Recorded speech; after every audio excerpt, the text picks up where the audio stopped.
Hey, hi, Rick. What's Hey, up? Marv. Well, tonight I'm was going to give a little tutorial or talk about carving on a whistle I'm doing out of antler. Put a copper inlay in there, and some water buffalo. I haven't glued the peg in there because I still got to put CA the inside so it doesn't leak or put something on there. And what we're doing tonight is some three-dimensional carving underneath, some cleanup work, and then I'm going to talk a little about the scrimshaw that I want to do on this. So just to get started, I've got my bank of tools here, and I'm using a very small carbide burr here. You can hardly even see the end of it. It's and that's for getting up underneath things. So I'm going to do a little bit of that to where I'm going to work. Got to put my drink over here, and let's see what comes up.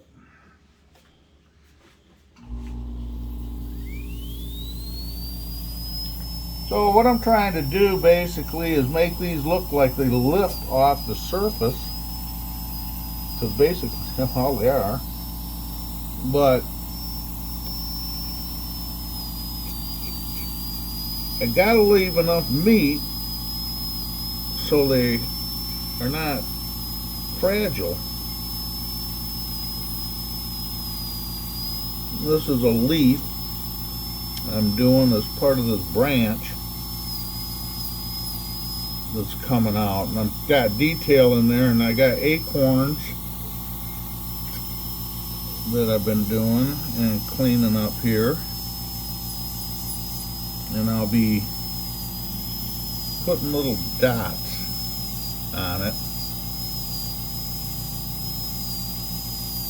on the cap.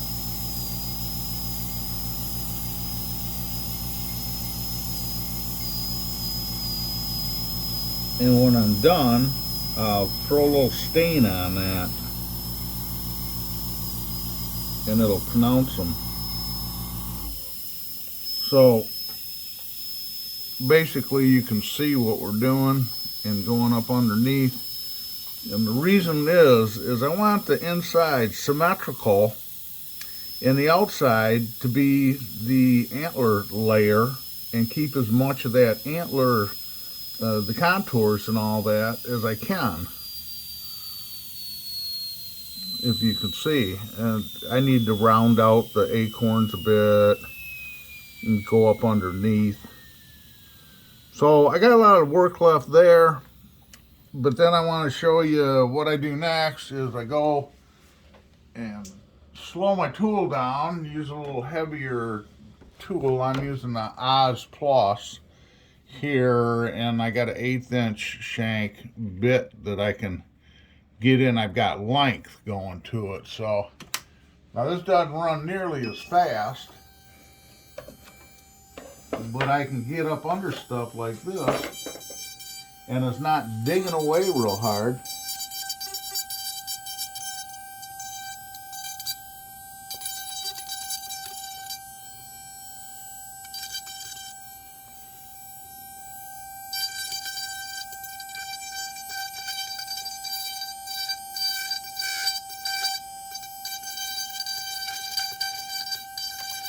So one of the details I'm talking about is trying to get this stuff all down and really clean.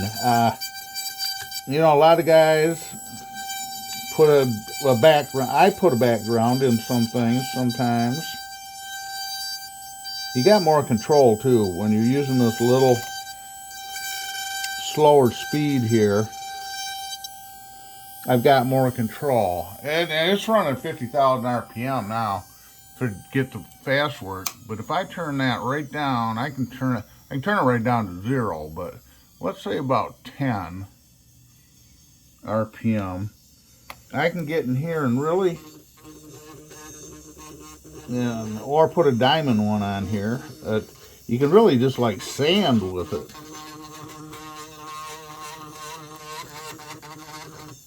So I can really smooth this out nicely. It's just one of those kind of little added on things when you're working on this stuff. It goes a long ways with your overall finish.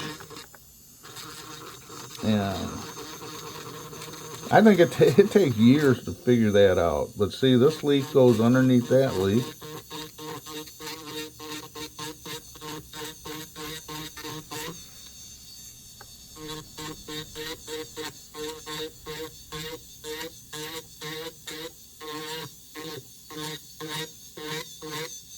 Because you want that touch of realism in there.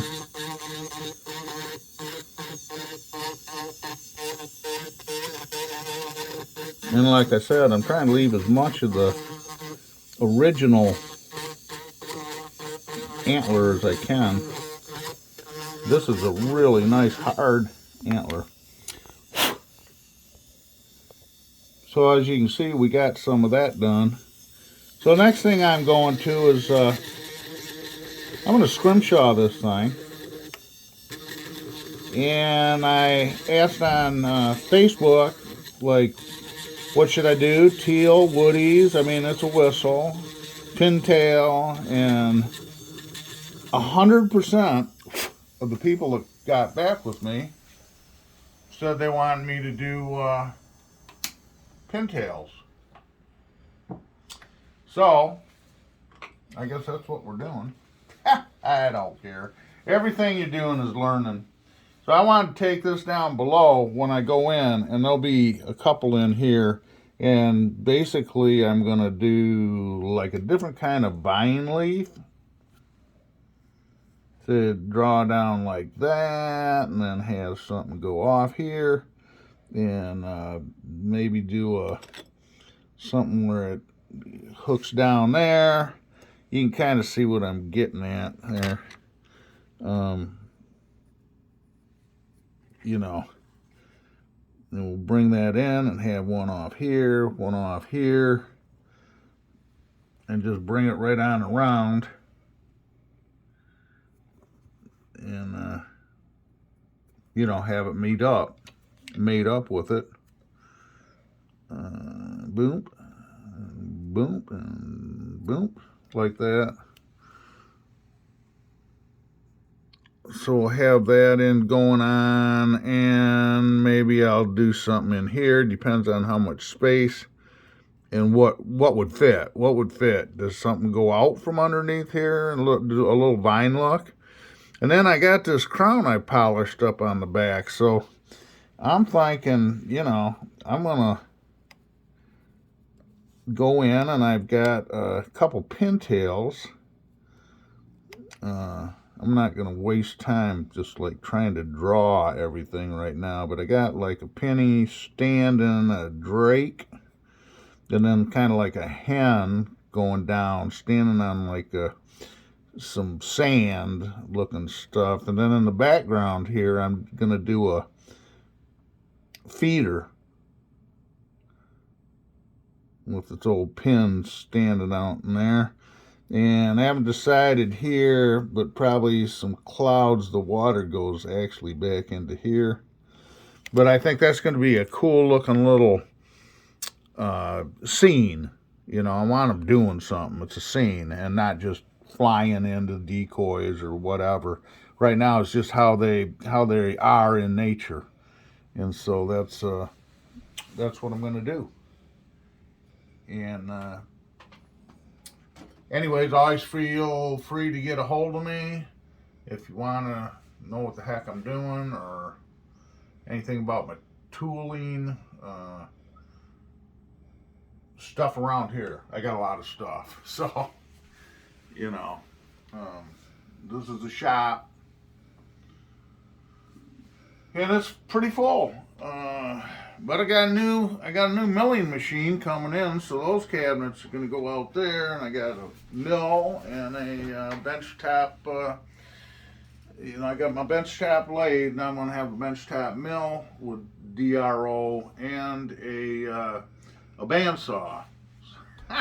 So this is an 11 foot by 11 foot room, and then of course I got the old kitchen I cleaned out there, the galley kitchen. We do all our 3-in-1, our wood lathe, and I've got all the casting and plating stuff there. We got it cramped in pretty good. So hope you enjoyed this. I think it's going to be a cool call. Got sound.